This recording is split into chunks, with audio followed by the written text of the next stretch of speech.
She looked frightened, and that was a small pleasure. A drop of water after a day in the desert. Soujen watched her expression as he stalked one step forward, trying to keep his voice steady, trying to be what he claimed to be.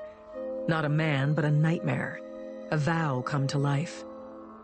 Because if the guise slipped, then he truly had nothing. Not his people, or Poen, or Karama, or anyone from the times he couldn't remember. The years of life sacrificed to the machines inside his body. He stalked the woman, Mothma, because he couldn't make the people of the Empire suffer or even pay attention. But she was here, and he would kill her if he had no other way out. He would kill her and find another bureaucrat, another traitor or coward, and kill them too, and he would be caught long before he made any difference in the galaxy. Because what were the lives of a few politicians in a Congress of thousands representing 1,000,000 worlds? He would kill them anyway, as many as he could, if he had no other solution. But there was one last possibility, and he thought it might be enough. The ruins around him were a promise, unkept, yet not forgotten. Mothma held the key. "I'm going to kill the Emperor," he said. "You're mad," Mon said. The assassin was close enough that she could smell his soiled robes. He looked down at her, and the gesture resembled a nod. "I'm going to the executive center," he said.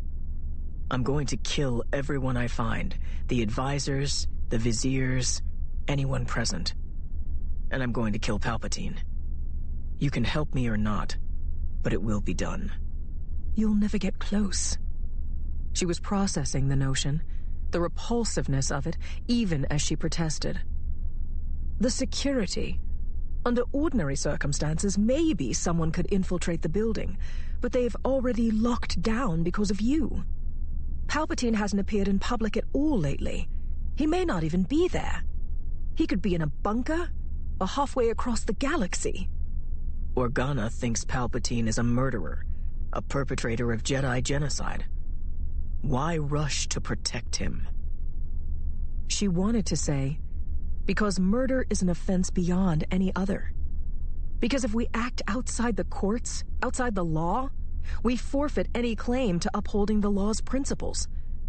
Because no one deserves to die terrified at blaster point.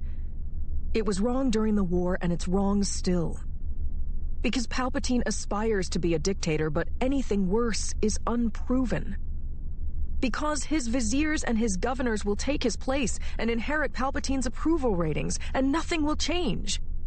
Because you can't just slaughter people.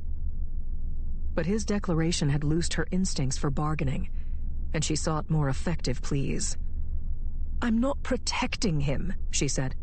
"But if you do this, even if you fail, and especially if you succeed, you'll guarantee a backlash against all the worlds of the Confederacy. I can't begin to imagine the punishment a new administration would inflict. The Senate would demand retribution." Assuming the Senate survives the crisis. Has the Emperor designated a successor? "He has not," Mon snapped. "Not in public, at least. But if you're hoping to start a war for the throne—" "No," Soujen said, as if she'd taken a joke too seriously. "No. But if the next administration demands retribution, then maybe that will force the separatist worlds to rise up. Maybe they'll learn to fight without droid armies or corporate sponsors." "And how many more people will die?" "All of them. Everyone dies, Senator. And this generation has already known suffering. They can endure a little more." The idea was an obscenity. "You won't even get close," she said softly.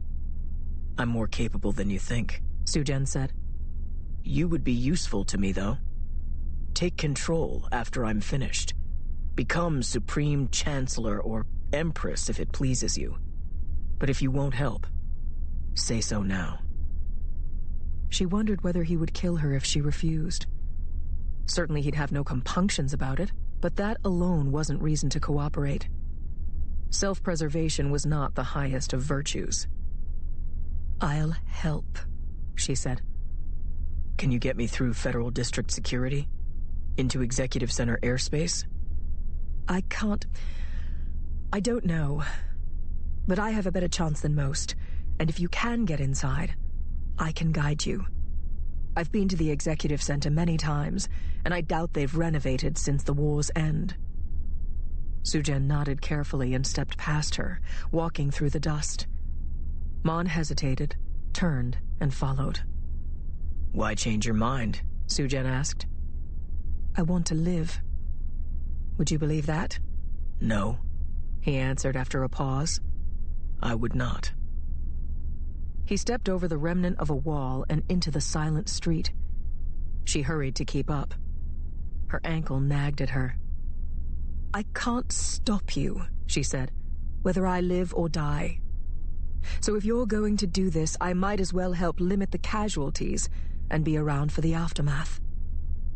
He jerked his head to one side, looking back to catch her eye. It was a challenge, a way of saying, "I know you're lying." He kept walking. He led them through the rubble and down an alleyway. At the far end, someone had parked an airspeeder, a bright red number with a tapered body, a tinted dome cockpit, and oversized engines. Perrin would have recognized the model. Vale would have too. Soujen approached it and tapped the controls, sliding the dome back. "Sporty," Mon said. "It's what I found. It was this or a garbage collector, and I wanted something with acceleration." She nodded and joined him in the speeder. For a moment, she wondered whether she could wrest the controls from him during takeoff. "One piece of advice up front," she said. "I'm listening." "If anything goes wrong, you won't want them to take you alive. In the best case, they'll throw you into an oubliette for the rest of your life, watch you every hour, and never let you see sunlight. In the worst case, I don't know. I don't know what the administration is capable of anymore." She'd said it. Oubliette. And if she'd sounded nervous, well, why wouldn't she sound nervous, given she was the hostage of a man with little regard for her life? She looked ahead as the airspeeder lifted off, trying not to study the assassin's face, to see whether he'd recognize the keyword Malvolio had given to her. One keyword spoken aloud to prime the self-destruct device. She remembered his words. Speak the second keyword, and the agent will detonate.